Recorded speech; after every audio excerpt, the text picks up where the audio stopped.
the Dean Martin Celebrity Roast, coming to you from the MGM Grand Hotel in the entertainment capital of the world, Las Vegas, Nevada. The glittering city of excitement and laughter provides the scintillating backdrop for tonight's star-studded roast. Ladies and gentlemen, from the Ziegfeld Room of the Grand Hotel, some of the world's greatest entertainers are here tonight. They're in Las Vegas in person as Dean Martin honors our man of the hour, Danny Thomas.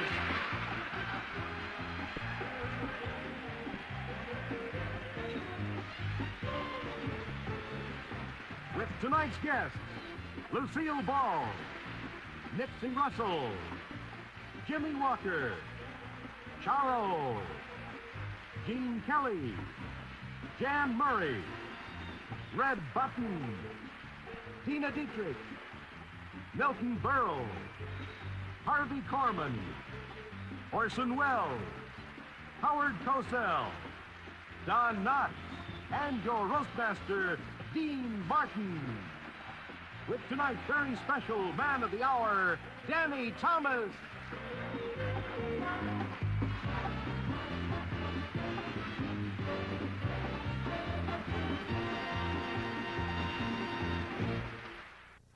Tonight we're all gathered here at the MGM Grand Hotel in Las Vegas to honor a great entertainer and a great Catholic.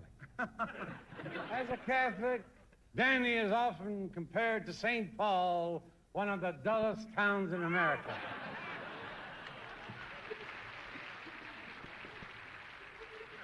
Everybody knows Danny is a very religious man, but very few people know he has performed miracles. Later on tonight, he's going to prove it. He's going to bring Don Knotts back to life. Danny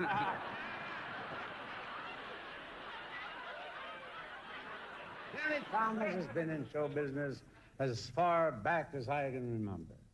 And Danny, you haven't aged a bit. But there's one thing I have to ask you. Is that a nose or a smog device you got there? You should have seen his nose before he had it fixed. His old nose can still be seen on television. It's The Little House on the Prairie.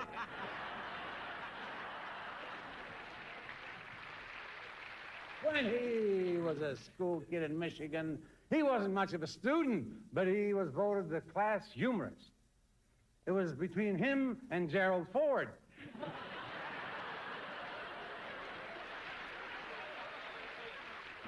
And I didn't know this until the other night. During World War II, during World War II, Danny had a harrowing experience. An Italian family had him in the cellar for 2 years. He was living in Detroit at the time. After appearing in some amateur shows, Danny decided to leave Detroit and stick his nose into Hollywood. He could have done that without leaving Detroit. Danny's got a great show. And before I introduce my first guest, I just want to say Danny is a very active church member. I'm not saying he wears a halo, but in his church's Christmas pageant, Danny's going to play one of Charlie's Angels. Ladies and gentlemen, Kid Dynamite himself, Jimmy Walker. Danny Thomas, my man, he has been in show business for a long time. The first time anybody in my family ever saw him work live was when he did the warm-ups for the Lincoln-Douglas debates. Danny is associated with a hospital in Memphis called St. Jude's, I think we all know. But now he wants to open a new hospital for black people and call it St. Dude's.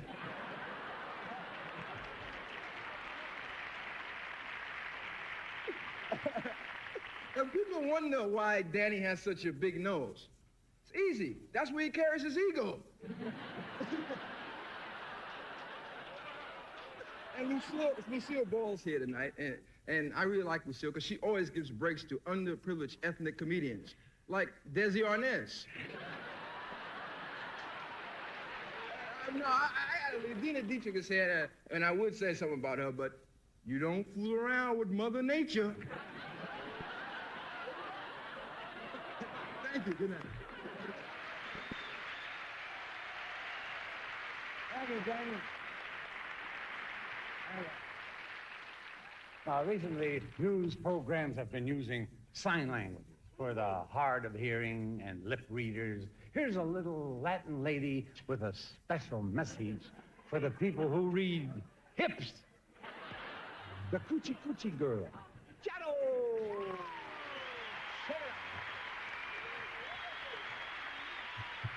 Hello, everybody. Listen, say to me, you know something? I was watching you, and you and we are very much alike underneath. On the what? Underneath. You got it? Oh, we are? Notice that. Well, I mean under the skin, S-K-I-N. No, S-K-I-N, on the skin, because we are both hot-blooded Latins.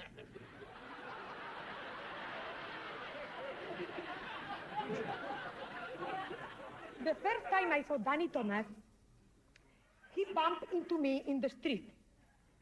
The second time I saw Danny Thomas, he bumped into me in an hotel lobby. Then he bumped into me at NBC. He never wanted to meet me, just bump.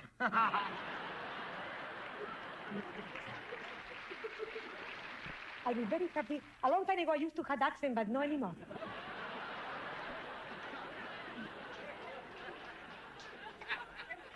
What the hell's the matter with you? I speak very good English. You come from Massachusetts or something like that? Love and coochie.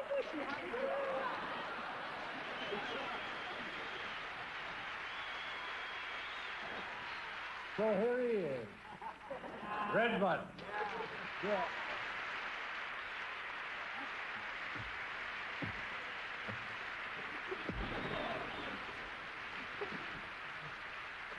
Thank you. It's a pleasure to be here tonight, ladies and gentlemen, for Danny Thomas, a legend in his own mind. A man who some years ago read in the papers that it takes $10 a week to support a kid in India. So he sent them his kids.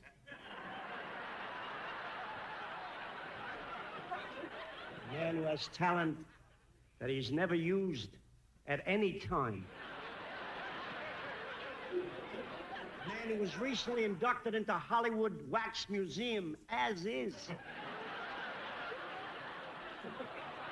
So why are we throwing this man a dinner? Why are we throwing Danny Thomas a dinner? You want to throw somebody a dinner? Throw it to Don Knotts. He can use the calories. Some of the greatest people in the history of the world never got a dinner. Never got a dinner. Moshe Dayan, who once said to Sammy Davis, "To me, you only look half Jewish."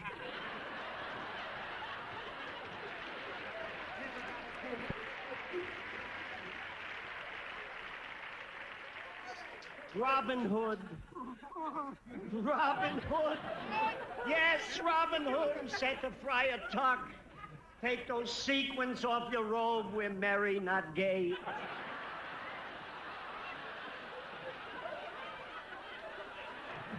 The janitor of the Sistine Chapel, who said to Michelangelo, "At least use a drop cloth." The Boston Strangler, who once said, "Ring around the collar, ring around the collar, never got a dinner."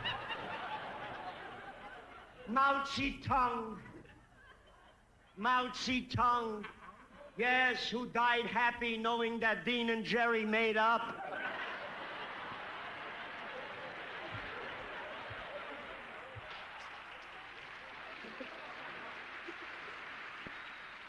Jimmy Carter, who said when the sound went off,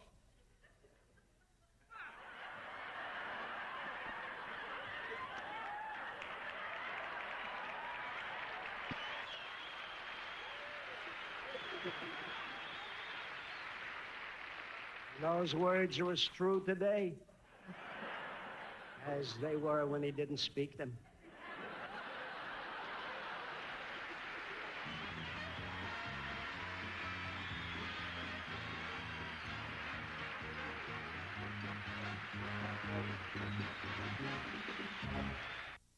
Danny, a lot of your friends couldn't be here tonight, so they sent some wires. It's spelled wires, right? Huh? Well, there's nothing wrong with that.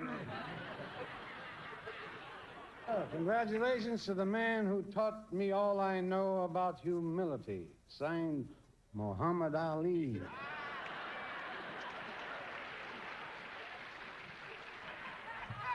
Dear Danny, thanks for doing such a good job with our material. Signed, your original writers, Matthew, Mark, Luke, and John. I've seen Harvey Korman play 100 different characters on the Carol Burnett show, and they're all great. Harvey's with us tonight doing one of his best characters. Ladies and gentlemen, Harvey Korman as Harvey Korman.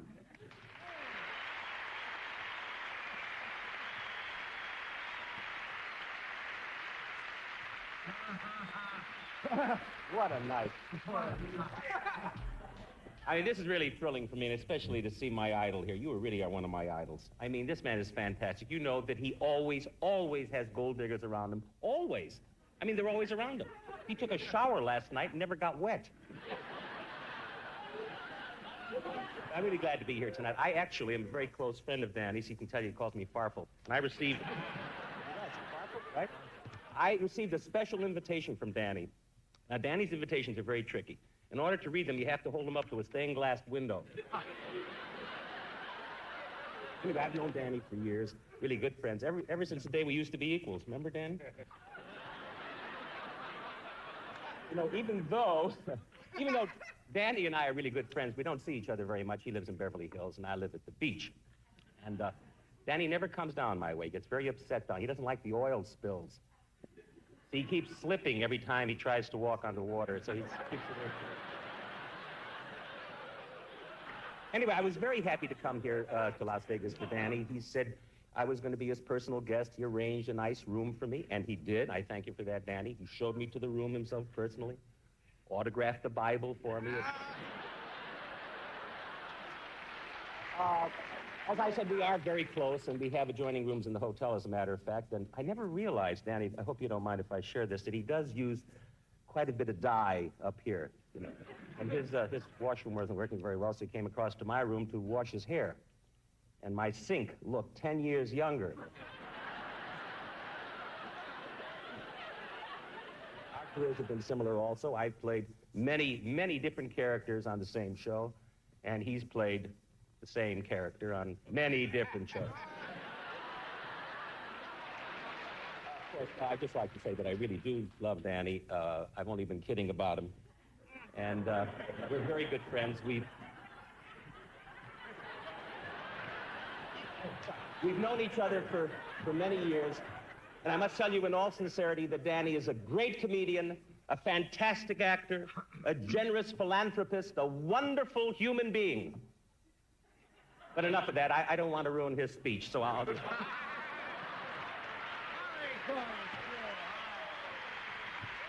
Thank you. Among real physicians, the practice is second only in popularity to malpractice. Here tonight, speaking in defense of AMA, American Medics Anonymous, is the eminent Viennese neurosurgeon, Dr. Charlton Callis.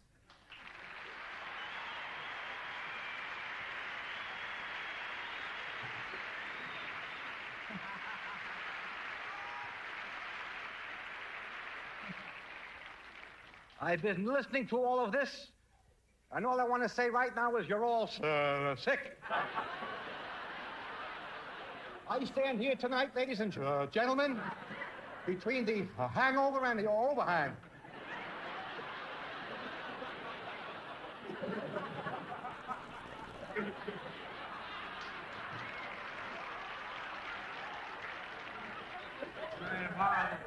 Doctor. Yes, sir, certainly.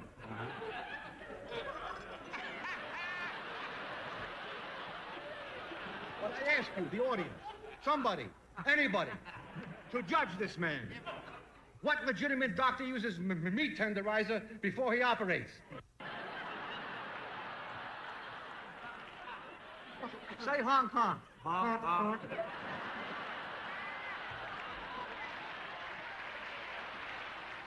The reason is, Jack, a donkey wears a mask in the operating room is so his patients can't identify him later. The sign on Dr. Bedford's door says 2 to 4. Those are the odds about getting well. Good night.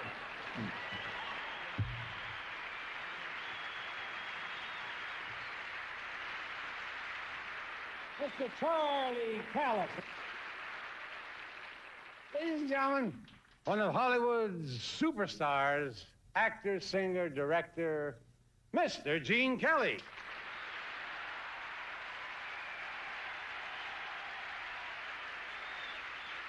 Danny and I go back a long way to when we both made pictures for MGM. I remember when Danny first came to the studio. He was a very well-known nightclub comedian. And within a few short years, he became a completely unknown movie actor. Now, I met Danny when the studio wanted us to do a musical together. Now, Danny was perfect, except for one thing. His feet interfered with his dancing. Really, Danny, I remember when you finally got to do a picture, but wouldn't you know it, during the preview, the screen broke down, so they showed a picture on Danny's nose. Don't laugh. That's how they discovered CinemaScope. They didn't know what to do with Danny next, so they put him in a disaster picture. Then they realized that that was the only kind he made. Well, Danny got lucky later on. The studio wanted him to put his imprint in the front of Groman's Chinese Theater.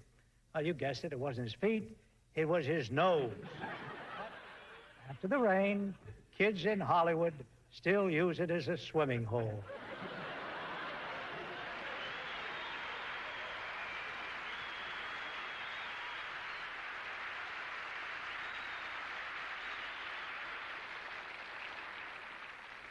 Everyone thinks of Danny Thomas as a happily married family man.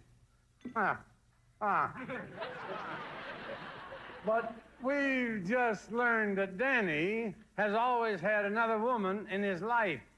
A secret romance.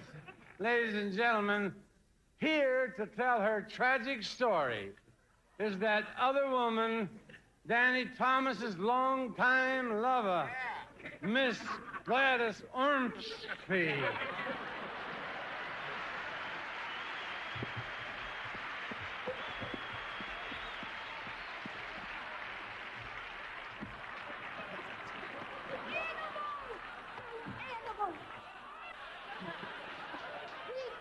He'd make me one of his gold diggers. Don't laugh, it's the truth. Then he gave me a beard, a pick, and a burro. It is for you. The world is going to find out about you. No, please, not. Yes, they are. They're going to know the kind of man you are and the way you treat the women in your life. Philanthropist, Bluebeard. I'm not afraid to talk. Tonight, Danny, I'm going to get everything off my chest. Looks like you already did.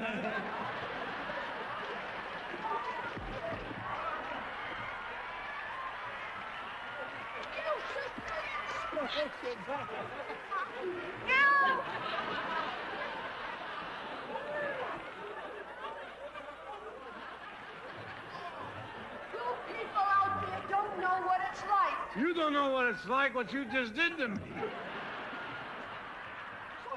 No, I'll be singing soprano tomorrow. What the hell? As I tried to say before I was rudely interrupted, you people out there don't know what it's like to be the other woman in Danny Thomas's life. Madam X, the Scarlet Woman. I wasn't born with this face. I've suffered. When we first met, he played hard to get, you know. I offered him my lips, my arms, my body. He said he was waiting for a better offer. I was always second position. His wife always came first. She always got the best. He gives her silk lingerie. What does he give me? Corrective pantyhose. Well, Bertie, she got Chanel #5. What did I get? Industrial strength Lysol. And when it comes to clothes, his wife has a charge account at Bonwit Tellers. What do I have? A credit card at Goodwill. You may as well stay that way. There's more coming. All right, hold it down. Hold it down. To tone her, I said, hold her. To tone up her body, he sends her to the Golden Door, and he enrolls me in the YMCA. You see the difference okay, let's not get sickening. You see the difference between a wife and a kept woman? Let me tell you. His wife he sent to finishing school, and where did he send me? To obedience class. And what's even worse, even more degrading, is when we go out, he makes me wear a disguise. Once I even wore a mustache. Sure was an improvement. Well,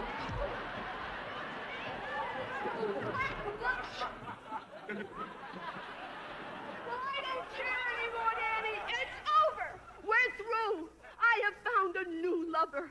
Someone who cares for me. Someone who can't keep his hands off my body. Someone who desires my caresses. Yes, Tommy, a new Tommy.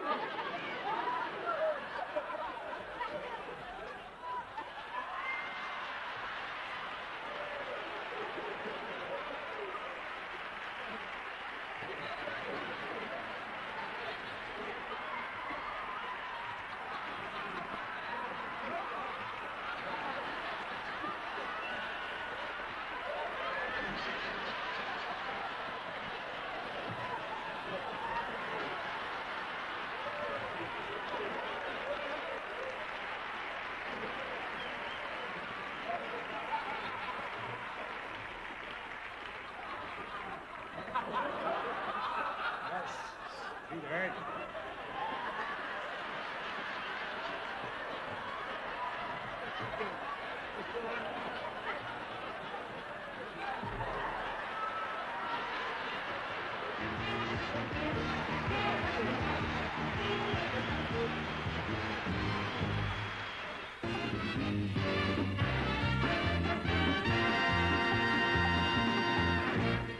There he is, just the best, Mr. Nipsey Russell.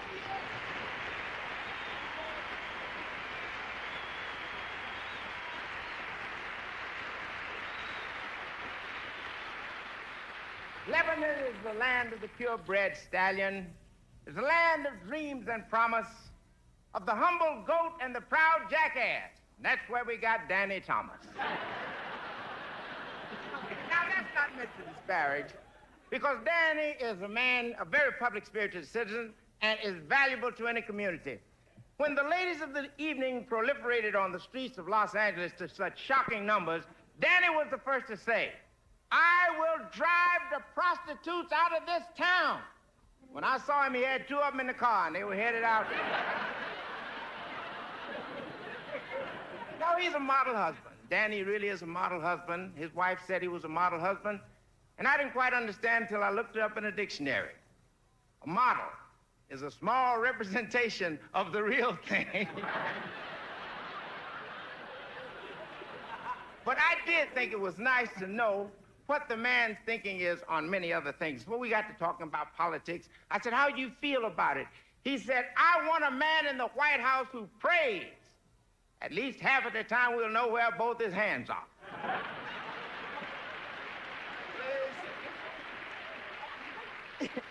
Danny has a marvelous home. He invited me there. It's a sort of a split-level cathedral. I was so anxious to get there, I ran through 2 red lights, and that was just in your driveway, Danny. Finally, he was showing me around, and I looked up, and I said, good Lord, what a beautiful mansion. And a voice said to me, thank you, my son. So I say, on with your philosophy, Danny. We know you're heaven sent. One day we'll carve your words in stone or bury you in cement.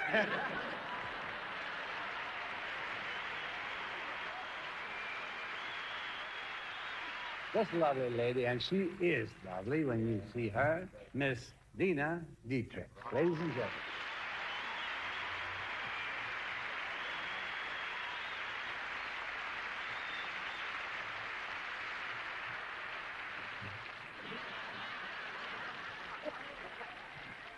Before I go on, there is one thing I have to know. It's just been driving me crazy. Excuse me just a minute. Charo, is all that stuff in that dress you?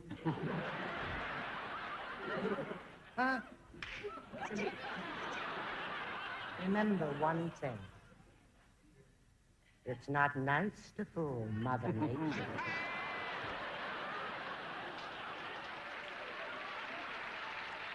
Since I play the nurse on the practice, I probably know more about Danny Thomas than anyone else.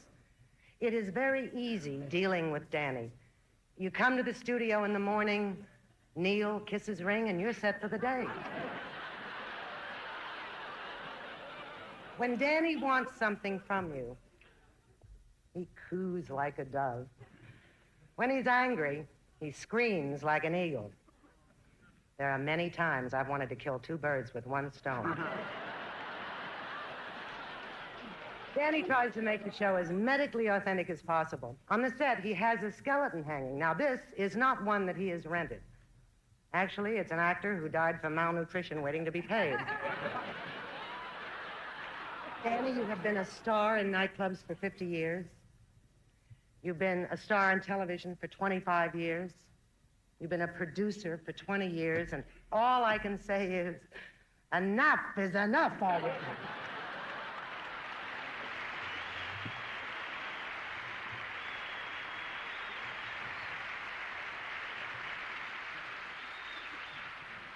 Our next guest is one of the fastest talkers in the business. His tongue moves quicker than a hummingbird's wings, and his brain is only slightly smaller. Humble Howard Cosell.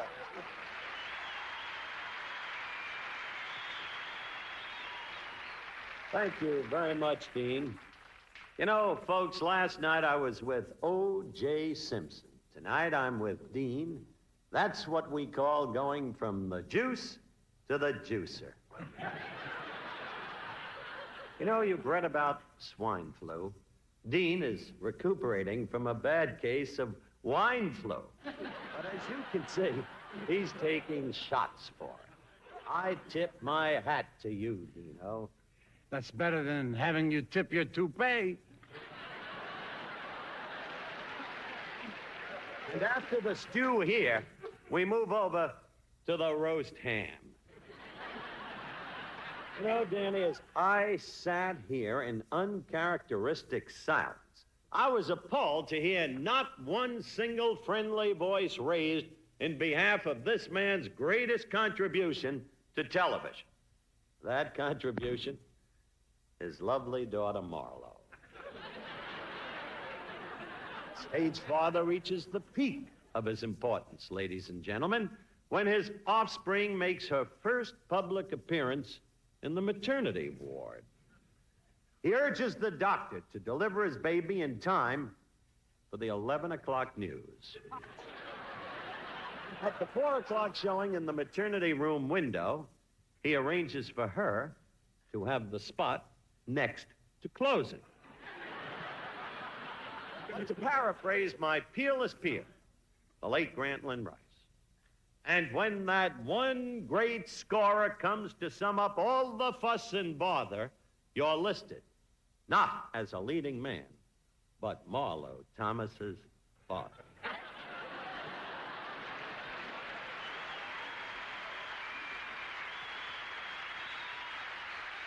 Ladies and gentlemen, a real funny guy and my buddy, Mr. Jan Murray.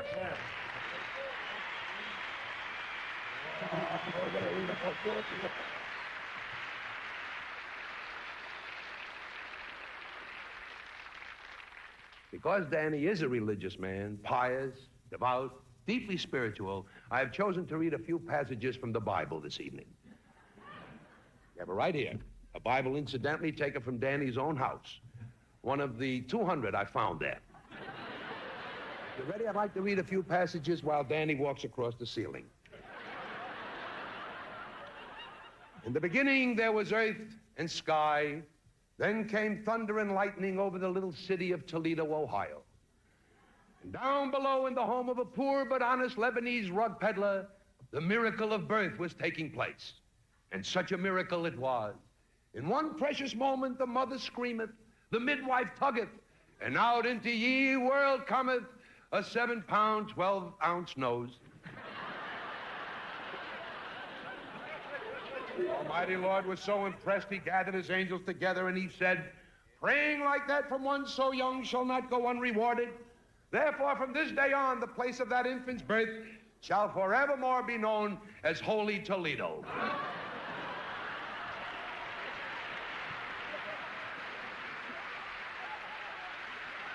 Young Amos fell on his knees and he said, who speaketh? Is it the Lord? And the mighty voice thundered back, nay, this is William of Morris of the mighty theatrical age.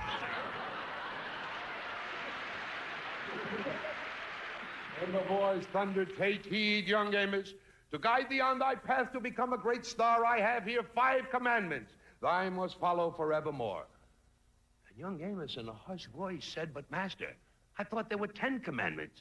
And William of Morris said, yes, there are, but we already took our commission off the top.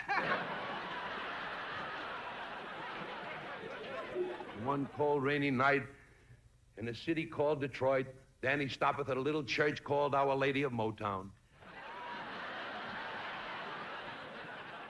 He wenteth to the altar and he prayeth to St. Jude, the patron saint of hopeless causes. Help me, St. Jude, I've tried everything and yet I'm a failure. Help guide me to become a big star and I promise I'll build you a magnificent hospital. And St. Jude said, why? I haven't been sick in 1,500 years. Well, Danny left the church, downhearted, crestfallen, but then like a miracle, his star began to rise. The 5100 Club, the Shapery in Chicago, La Martinique, the Copacabana in New York. And again, St. Jude spoke to Danny of Thomas. He said, go ye west across the desert where ye shall find the promised land. And Danny started his sojourn. While crossing the desert, there was a mighty sandstorm. Lashing winds, gusting sand. Danny of Thomas was lost. He looked heavenward and cried aloud, Almighty Lord, am I to die in the sands? And the voice answered, yea, in the sands and the desert inn.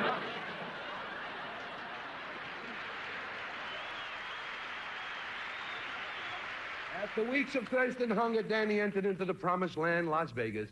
The first person he met was the bad Samaritan, Dean of Martin.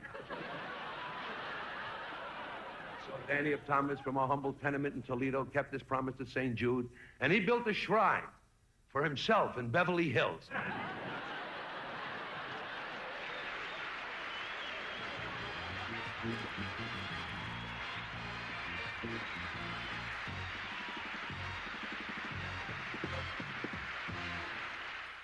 Ladies and gentlemen, my good friend, Mr. Don Knotts.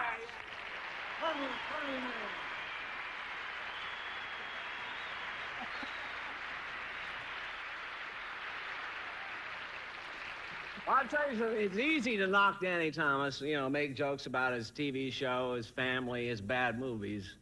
But there's one side of Danny that you have not really taken seriously here, his most important quality. You've gone around about it indirectly, but not one of you has had the courage to come right out and talk about it and say it directly. And that's his close relationship, and I'm not afraid to say it, his close relationship to G.O.D.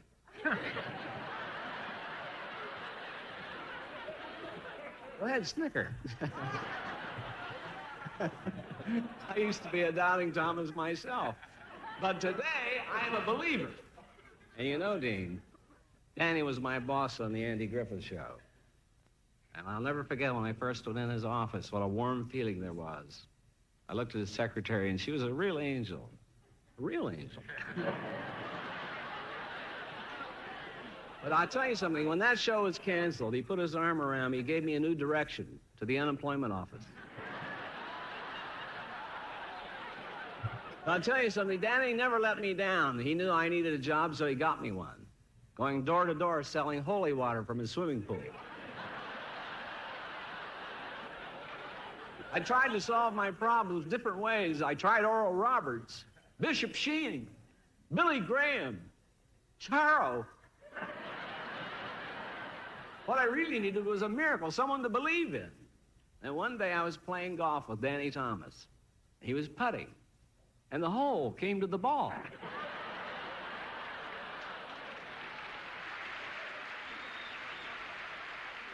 God bless you, Danny.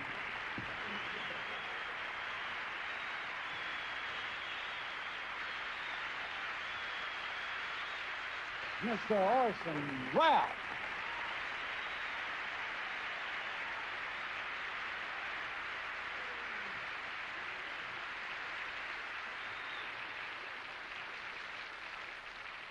What is funny about Danny Thomas?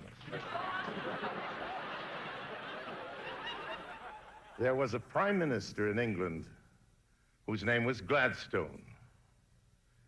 And it might be said of him that he was two profiles in search of a face. There was so much nose, I'm sorry to have used that word. There was so much nose to him that if you turned him sideways, he looked as though he were playing a saxophone. A hostess had invited him to tea, and she had a little girl who was going to join the famous Prime Minister of England and be allowed to sit, and the hostess was terribly worried that the little girl would say something about this monumental edifice in the center of Mr. Gladstone's face. She said, never mention it. Don't ask him why it's so big, and don't ask him if he was born with it. Don't say that word. And so Mr. Gladstone came in and was presented to the little girl, and the hostess sat down, put her hand on the teapot, poured the cup of tea, and then said, Mr. Gladstone, will you have sugar or lemon with your nose?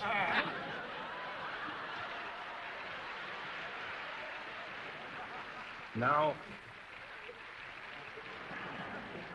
I thought of that story because it's my ambition to make a short speech about Danny Thomas without mentioning that proboscis. He is, I think, a remarkable actor in the practice, and we know what a benefactor he has been to everyone, and I want him to know that every word I've said comes from the bottom of my nose.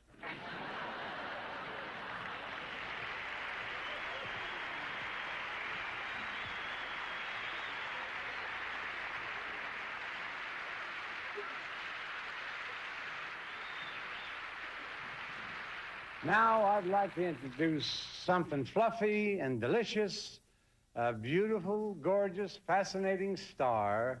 Here she is, cotton candy on legs, Miss Lucille Ball. Thank you. Thank you. Thank you. That was a very flattering introduction, Dean. It's amazing how your drinking can go to my head.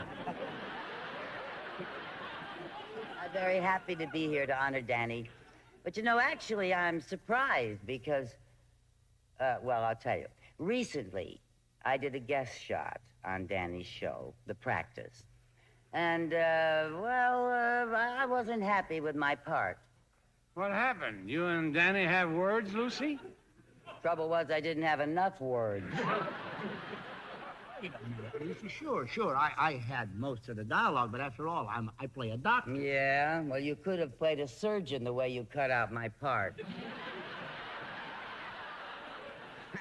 I felt like a bowl of alphabet soup with all the letters removed. Listen, I've known you all my life. Yeah. I mean, I'd cut myself in half for you. Oh, no. The world is not ready for two Danny Thomases.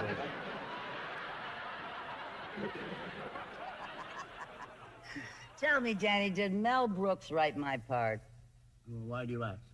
Because I thought I was doing a silent movie. Look at the greats of show business. Charlie Chaplin never said a word.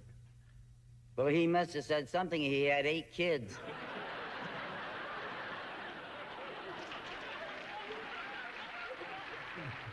You're making a federal case out of the whole thing. Dean, what would you do if you were in my shoes? I'd fall down even more than I do now.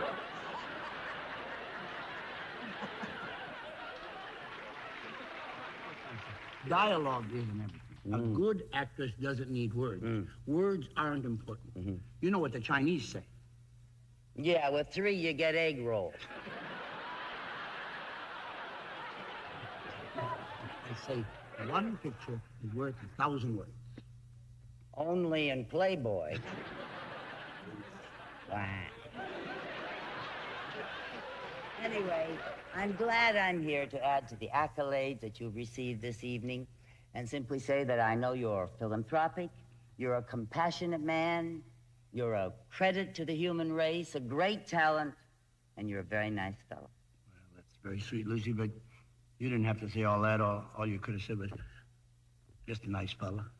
You see that? He's cutting my part again. Thank you.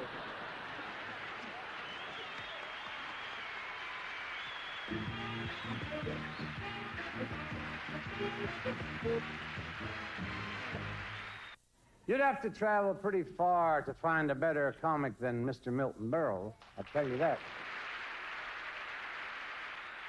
But it's worth the trip, ladies and gentlemen, and I really mean that, because he is a dear, dear friend of mine, sitting right over chin, Mr. Milton Berle.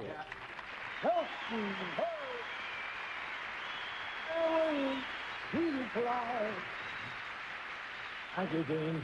Thank you. Well, I finally got on. Did McGovern get elected yet?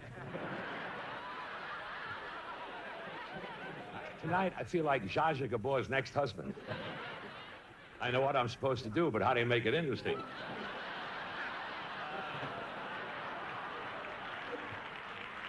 I don't feel much like working anyway because my wife ran away with my best friend, and I miss him.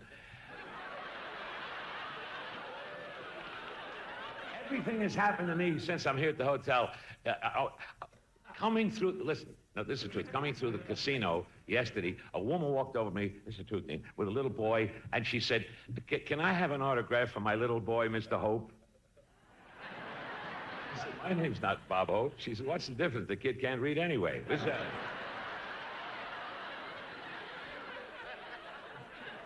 Danny, with all your money, I don't know why you would want to go back on TV.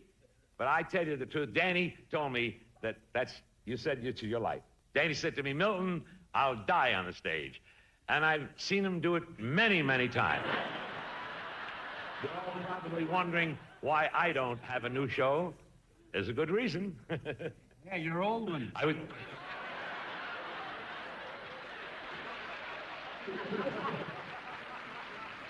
I must say, for a man who is on his way out, you look marvelous. Not a wrinkle on his face. There's no more room. I can tell you that Danny, truthfully, is in very, very good health. A month ago, he complained of terrible headaches, but the doctor unscrewed his halo, and now he's fine. This man that we are honoring tonight is a perfect physical specimen. Specimen. Wish I could talk like you, Orson. I really could. That Orson, well, you're beautiful. You're beautiful. Produces, directs, sings, dances, does magic. How do you do all these things? Magnificently. I would.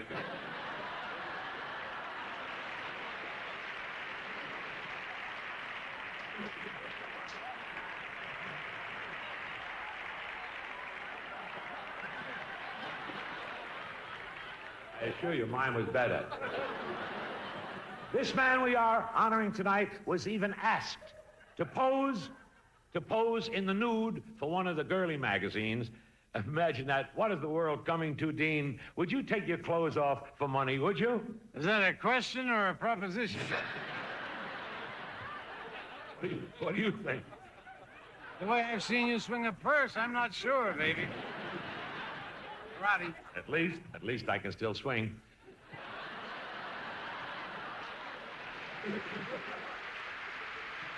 It's always good.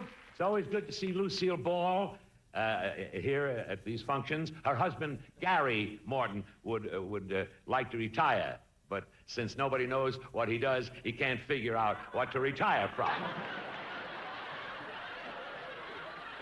Lucy is a ganger woman to handle. Her first husband, of course, you know, was Desi Arnaz, the Cuban drummer, who married her and had a hit show and struck it rich. He went from bongo to bango to bingo. This is a boy from the ghetto, Nipsey Russell. He's a terrific performer. You see him, he was the shark in Jaws. Well, those were Nipsey's teeth. I know. I was kidding because... Hey, you don't have to apologize, Milt. No, don't do that. I'm happy to be here. They have only the most distinguished two, Jimmy Walker and me. That's great. Oh, you mean the blacks? Right. We had a contest in the ghetto to see who would represent Harlem on Danny's roast, and we lost.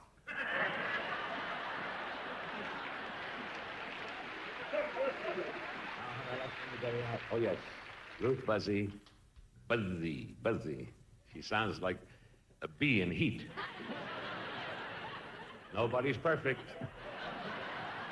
And Ruth is less than others. Oh, by the way, Ruth just came in, she just came in second in a beauty contest. Don Knotts was first. But Ruth has made peace with herself. She has accepted the fact that her legs don't match Anne Margaret's.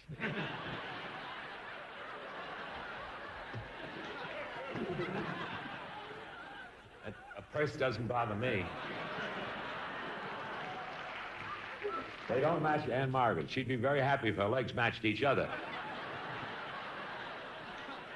Danny is doing so well. Just the other day, he got an offer to tear down his nose and put up a shopping center.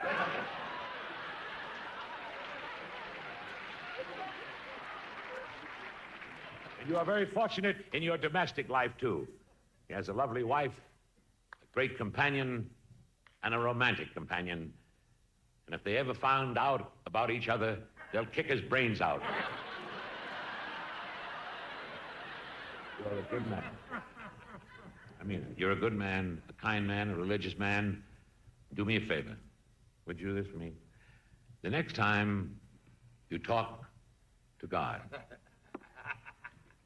ask him to get me on the Hollywood squares. Thank you very much.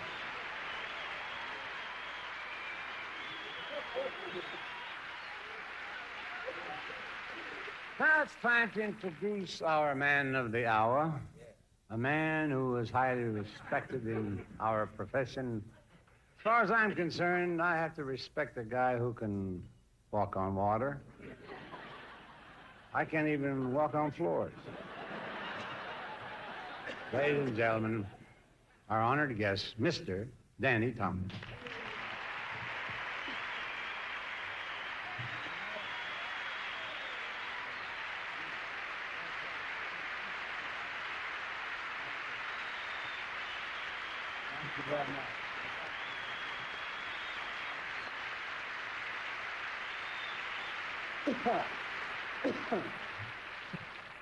Thank you very much, Dean, and thank you for the honor. I've been sitting here for a long time listening to your barbs and arrows. But a man many years ago once wrote, "If you've not been criticized, booed, or jeered or such, it's not because you have no flaws. It's because you don't count so much." I want to thank all of my beloved friends for making me count.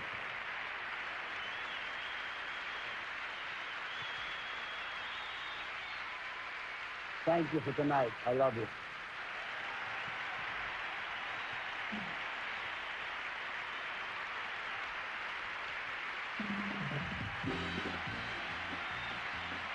Mr. Danny Thomas.